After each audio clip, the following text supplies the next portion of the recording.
Her house, my money. Myself and a friend of mine have both purchased land and plan to build a house for our wives.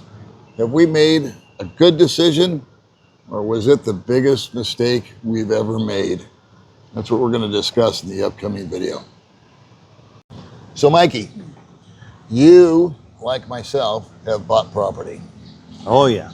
Give me the good, give me the bad, and... The good?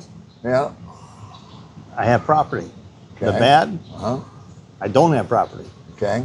Let me ask you this before we get into the details. Would you do it again? Differently. Totally differently. Would you buy that piece of property again? No. Okay. Why? Well, it was the perfect location. I thought it was a great deal. But after getting into it, there's so many things that I left on the table during the purchase of that property. Okay. The property's not level. It has a high point and a low point, so I have a lot of backfill to do, which I didn't anticipate when you bought the property. You think you're just going to plop a house on it. Also, I have an issue with the water. I had to run the water line almost a quarter mile from the main highway to the house. And it's going to be very low water pressure during peak times. It's just going to be a hectic thing to have good water constantly on that property. Also, the electrical lines. I don't have electricity hooked up yet. That's later down the line. But it's a mess all over the neighborhood. So you're going to have to pay the brangy electrician to come out and fix everybody else's electrical to get me good electrical. So there's a lot of different things. I didn't get the land cleared. I bought it as is, and then I ended up cutting down a bunch of coconut trees. Guys, when you're gonna get a piece of property, you gotta tell them, clear the lot first. I want all the weeds up. I want all the coconut trees cut down. I want the roots out of there. And also the temporary fence. You can ask them to put that temporary fence, which is an expensive thing to put up that is gonna get thrown away later. You know, it's something you're buying and it's gonna be thrown away later. So a lot of things I left money on the table because I should have asked for more instead of I'll take it as is. Well, could you have investigated it more, or did you feel like you acted maybe a little too quick when you saw it? A little bit too quick. A little emotion got involved? Emotion got involved. Also I want to do this now. Yeah, you know what? Yeah. You know, I have this thing, impulse buying.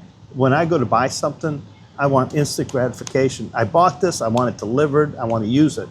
I don't want it 6 months later or something. But once I wanted to go find a piece of property, we spent 2 weeks looking, and I thought I bought it in the perfect location. It is.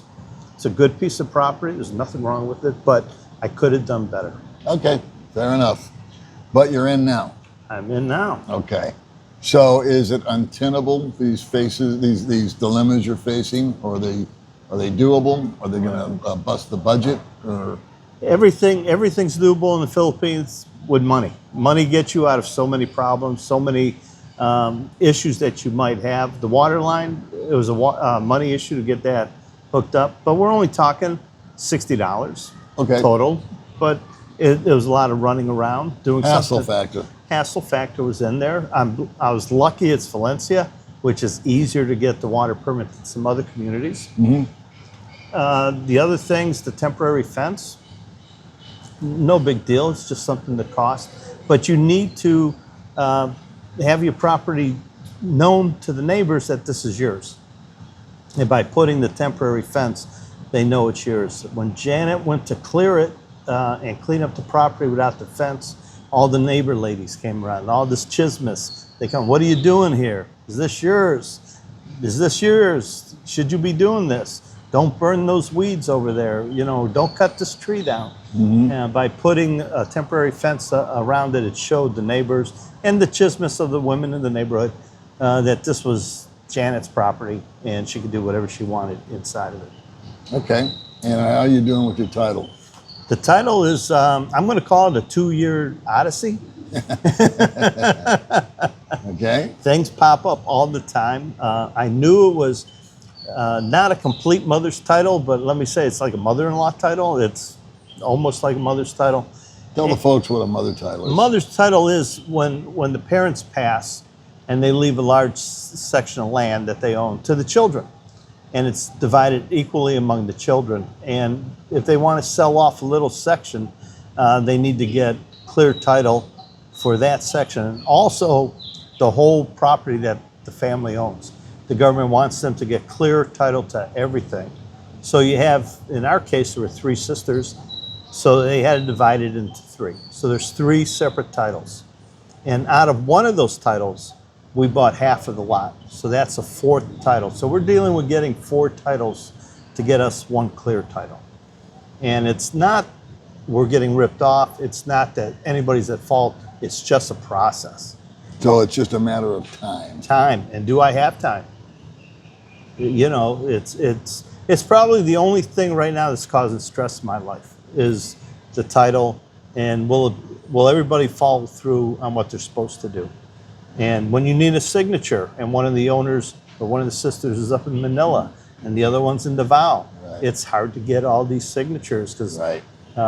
You know, unless you have someone dedicated to just going and getting all these signatures for you.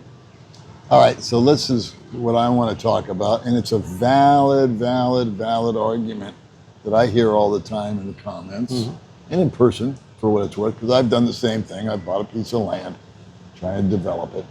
Our motivations, we'll just say, I'll just speak for both of us, was not for us. First of all, we understand we don't own anything out here. We're just paying the tariff. Okay, it's a popular word these days. We're just paying the bill. her land, our money. Her land, our money. And it's so that they have something so that when we go to the afterlife, they can continue on. Yeah. And we know that we've left them something. The big argument is, okay, so you do that, and then we're going to move in with another guy. My answer is, great. I hope so. I hope she enjoys the rest of her life. Yeah, I want and her I to don't be care. happy. I'm dead. You know, what's it matter to me what she does? And if she goes first, I'm going to find somebody else. So, you know, it's just, that's life, man, you know. But what do you say to the guys that say, here's the other argument, is that the minute not the minute, but at any time, well, I'll broaden it, at any time, she can kick you out. No matter how much legal wrangling you do, because there is always a prejudice towards the Filipino as opposed to the foreigner. Yes. When it comes to courts, laws, attorneys, fees, you name it, we are the odd guys out. We are not necessarily the rock stars that people like to present themselves as. In many cases, we're just a nuisance, or we're looked down upon as an irritant or a sucker. And I could go on and on and on. So, that being said, how do you address that? What would be your cure for that? That Janet, once you guys have a knockdown, drag-out fight in 3 years, if that happens, it's always possible. It's possible with me and my wife that we have a knockdown, drag-out about some issue, that she won't just throw you to the curb. Call the police and say he beat me. Do this, do that. How do you address that kind of stuff? Same as being back home in the U.S. If you get married, you buy a house with your wife, and she calls the police on you for domestic abuse or something, they're going to ask you to leave or they're going to arrest you. You know, if you get a divorce, she's going to be entitled to a portion of the house. If there's children involved, probably all the house. It's just your relationship. You have to be secure. Don't do this if you're not secure in your relationship with your wife. Don't do this with a girlfriend. No. Don't do this with a girlfriend. Don't do this with a fiance. If it's your wife and you're secure in your relationship, you go for it. And it's a risk you take. And what's that old saying? Don't invest anything here unless you're willing to walk away from it. Yep. I've always said that since day one. I don't want to buy anything I can't afford to walk away from. And so my 2 cents worth on this whole thing is very similar to yours, is that if I buy it and she boots me, although I don't think that's ever going to happen. I have so much faith in our relationship and the strength of it. But hey, I'm a realist. Okay, there's always that 1%, 5%, 10% Never know chance what the future holds. you don't know. So let's just say that did happen and she booted me. As long as I know in my heart of hearts that I still have money in the bank that she can't get to or whatever, or doesn't remember how, No. and I could cut her off if I had put her on, you can always get a divorce. Yes. You can go to the States and get a divorce. You can do that. And I don't want to get into the ugly topics here, but my primary point is that I am mentally prepared that if that happened, that I could just start all over again. Yes. I could just bug out to a different island. I wouldn't want to be around her or around it. Yeah. I'd just as soon put it in my rearview mirror. How many years do I have left? I'm 70 now. Let's say at 72, 73, we have this house built. Because I'm in slowdown mode. I'll tell you that much right now. I'll tell you the good news about having bad news is that through this process, I have been educated, not so much on building, but on people and on processes and bureaucracies and where I really stand in the rating system here in the Philippines. I don't know if you got that vibe too. Yeah, but you're at the, also you're at the what you bottom. have to do, like you said, you were in hurry up mode. All these guys that I see building houses, they're wanting to hurry up. When's it going to be done? When's it going to be done? Yeah. When's it going to be done? When's it going to be done? That'll drive me nuts. I take respite in the fact that if we start, I already said we're going to build next year, even if I can afford to build tomorrow, we get the title tomorrow. I already said we're not doing anything until next year. That's just it. And once we get going next year, we'll just piecemeal it. And I'm in no rush. I'm in no deadline. Put up a wall, put up a foundation, build a septic tank. There's so many steps. All these little steps. But why get all buggy about it? Because I see these guys, and I would be one of them too if I was in a hurry up mode. So I just think the old thing I like to always preach about entering into relationships, same thing about building a house, is slow down, relax, let it happen. Just If there's a you're delay, oh well, if it gets done this week, cool. If it gets done next week, cool. I'm in no rush to move in. I'm happy where I'm at. So what the hell? Just because you can afford to do it doesn't mean you should rush in and do it. Right. Because once you're committed, once you sign a contract with a builder or somebody, you have to complete it. And if you buy all the materials, say you're doing it yourself, you're buying all the material, you're having labor, and you put a stop to it for some reason, the title, something bad came up, you got to go back to say, all that stuff's going to sit there and get stolen and rotted. So the minute you decide you're going to do it, you got to go do it. You do balls to the wall. You got to get it done. But you can slow down in the process of getting it started. I'm going through getting all the permits first, where I saw a lot of people had trouble. They started building, then they went for the permits. I'm going to get all that first. I already have the architecture work done on the property. I got some bids from people, but I'm still waiting. There's still some something hesitant with me on going forward. Just a little dark cloud hanging over the horizon that I need to be taken care of and clear. I need this first obstacle of the title work to go through. Amen. I'm the people I bought the property from are good people. They're not cheating nobody. They're in a hurry to get the title work done so they can get the rest of their money. Because that's the way you set it up, right? Yes, I set it up. You paid so much now and so much upon delivery of title. Yes. So there's two motivated parties here. Yes. I would imagine they are more motivated than you are. They're always asking, where are we on this title? I'd like to get paid. And they always tell me, that's a we should smart have way to used go. a different lawyer. We should have gone somewhere else. Yeah. And no, Yeah. it's all the signatures needed and everything. It's the government bureaucracy Right. that slows it down. Right. And you just got to make sure the relationship you're in. I see a lot of people come here and they're here only a few months. They hurry up and get married, or they even buy a house before they're married with their girlfriend that they end up marrying. And you have no protection. We have a little bit of protection being married on the property, Yep. but if you're only dating, if you're only a fiance, you have no protection. And if you do it on family property, you have zero protection. You can have family all the 50-year leases you want. That's, Have fun with that. yeah, when they say he's a bad person, and also visa-wise, guys come over here on tourist visas and they're trying to build a house. You know, you don't even have the right visa to do that stuff. So, yeah, it's the one thing that sticks in my craw. I get up in the morning, you know, and I look at the plans. We drive to the property, and you know, I just wish the paperwork could get done quicker. Yeah. And there's no escrow here. That's the big thing here. No title and no escrow company. No escrow. You're handing people money, and you have to have some trust at some point. And what I did was I trusted them right away. I thought, here, I give the down payment, and we're going to hurry up and get the rest of this done. Well, I'm headed back to Manila. Let me know when it's done. I'm headed back to Davao. Let me know when it's done. So, And the lawyers you can't trust. there's a, To a degree.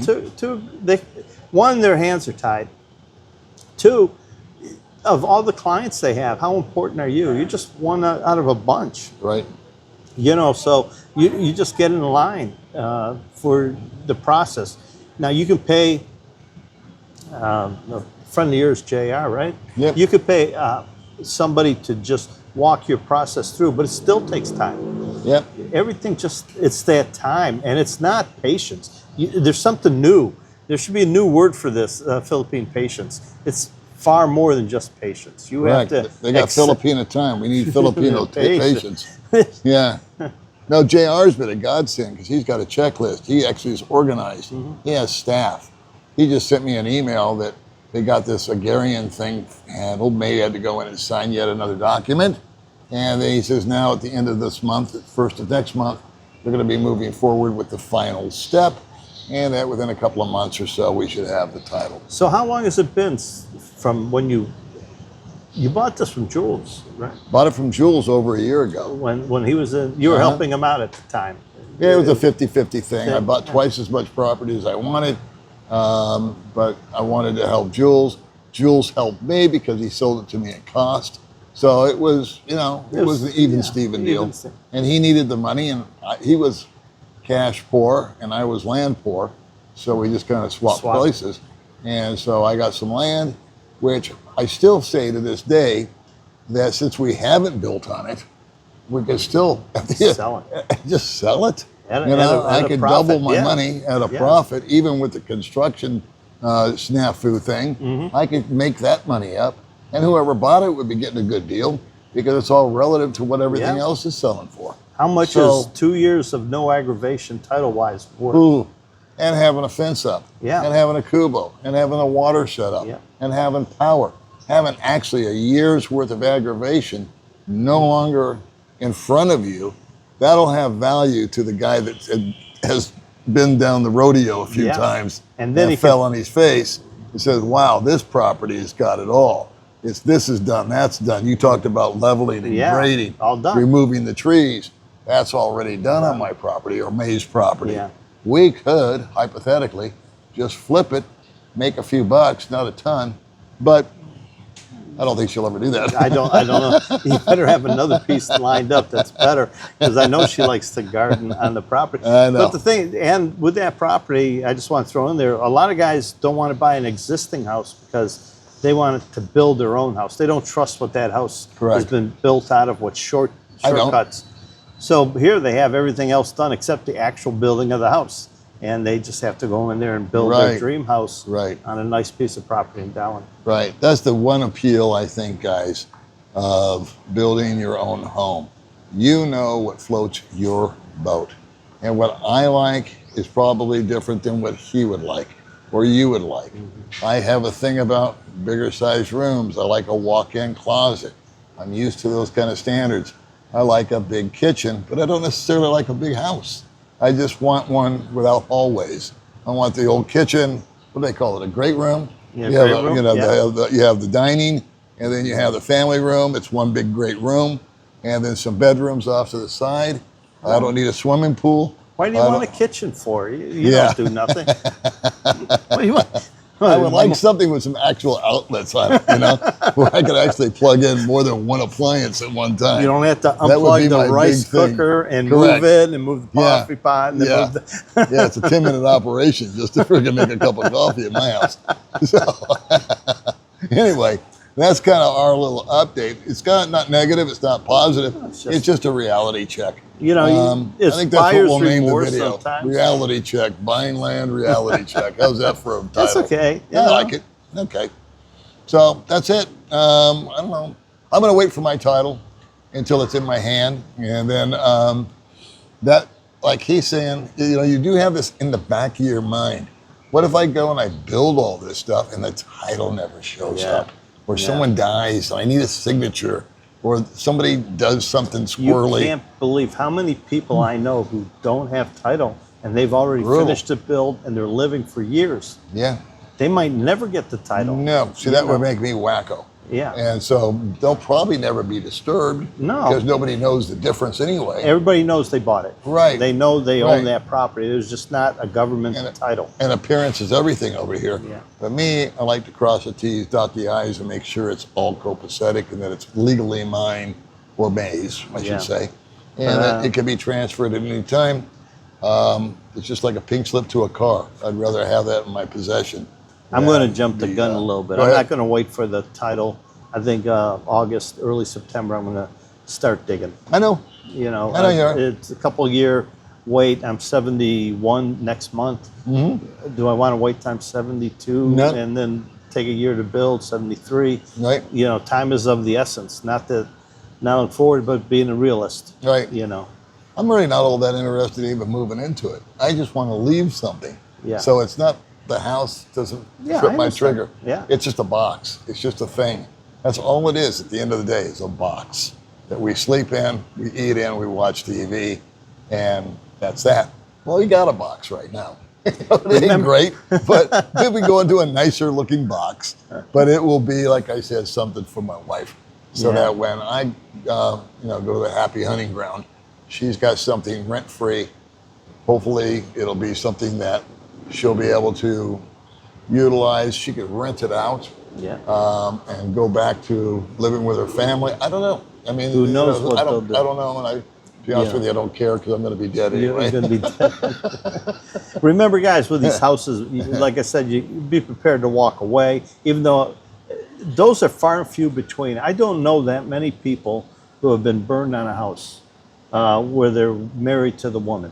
I don't either. You know, the total amount of people, you know, you hear about them, but I've never seen one. Not a married couple. I've seen it with a guy who came here on a tourist visa and did all this with a fiance that they didn't get married and he lost the whole everything. But it's just like back in 2008, 9, 10, during the recession there. So many people were lined up for bankruptcy because of the housing market. And the one attorney I knew, he told me, I don't get these people. It's 4 walls and a ceiling, these houses. Exactly. It's not your whole life. No, it's a box. It's a box. And, you know, you get another one. And just make sure you're financially able to walk away from it or prepared for that. Yep. And it's like anything else. When we were younger and we were married, we had a life insurance. We weren't planning to die, but we got life insurance. We were planning on it. We were prepared for the worst, but we hope for the best. And that's the same thing here. We're hoping for the best, but in the back of our mind, we're prepared just in case for the worst. And I would say, unless you're financially able to do it in the first place, don't even think about it. Don't even get involved. You should have 3 times the amount of money to build than if you're scraping every peso together to make it, it's going to be a long road. Unless you're 30. You know, I wouldn't even think about this if I was sinking my absolute last. Yes. I only had $1,000 left over by the time it was done. Yeah. That would really cause some stress. All you guys who bought crypto back when it was $90 a coin, you can come here and buy. All right. I don't know any of those guys. This is Mike. Mike's Philippine Retirement. Mike's Coffee Shop. Come check it out. Mike's Coffee Shop. All right, kids. We'll see you in the next video. Peace out.